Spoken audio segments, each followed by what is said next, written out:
విద్యార్థులకు చదువుతో పాటు క్రమశిక్షణ ఎంతో అవసరమని మంత్రి బీసీ జనార్దన్ రెడ్డి పేర్కొన్నారు.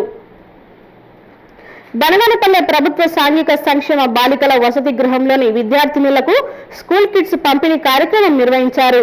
కార్యక్రమానికి ముఖ్య అతిథిగా మంత్రి బీసీ జనార్దన్ రెడ్డి పాల్గొన్నారు.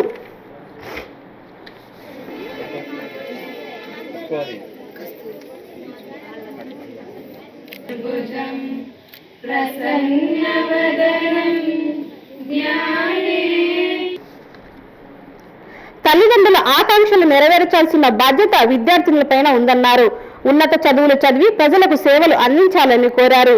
బనగానపల్లె నియోజకవర్గంలోని అన్ని వసతి గృహాల్లో 2 కోట్ల వ్యయంతో మెరుగైన సౌకర్యాలు కల్పించేందుకు చర్యలు చేపట్టినట్లు తెలిపారు. విద్యార్థినులకు చదువు పట్ల శ్రద్ధ వహించి ప్రతిభావంతులు కావాలని, మొబైల్ ఫోన్లు వినియోగించడం తగ్గించాలని సూచించారు.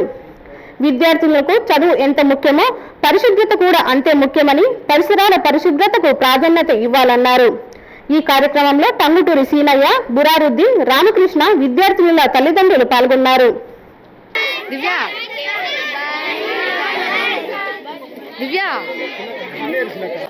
మీరు మంచిగా చదువుకొని ఉత్తీర్ణులైన తర్వాత ఏదైతే ఉందో మీరు చదువుకునే చదువు వలన ఒక టీచర్ కావచ్చు, ఒక ఎంప్లాయీ కావచ్చు, ఒక కలెక్టర్ కావచ్చు, ఒక ఎస్పీ కావచ్చు, ఒక కానిస్టేబుల్ కావచ్చు, ఏదైనా కానీ కూడా ఒక నిజాయితీతో చేయాలి. అదేవిధంగా మనం కూడా ప్రజలకు సేవలు అందించాలి అనేటువంటి దృక్పథంతో మీరందరూ చదువుకోవాలని నా కోరిక. ఎందుకు మీరు అడుగుతారు ఇన్ని కోరికలు తీరుస్తా ఉన్నా, నియోజకవర్గంలోనే దాదాపుగా 2 కోట్ల రూపాయలతో హాస్టల్లో ఉన్నటువంటి ఎక్కడైనా వసతులు లేకపోతే వాటిని కూడా రెనోవేషన్ చేసుకుంటూ అన్నీ కూడా కల్పిస్తూ ఉంది ప్రభుత్వం. ఏదైతే మీరు ఆ పనిచే ప్రభుత్వం మీరు కూడా మీ తల్లిదండ్రులకు చెప్పాలి. ఎట్లుంటే మినరల్ వాటర్ తాగుతున్నారా? బాగున్నాయా? అప్పుడు రిపేర్లు పడిపోయింటా కదా, అది కూడా రిపేర్ చేయించి పెట్టాం. ఇన్ని వసతులు ఇచ్చినాక మీరు బాగా చదువుకోవాలి.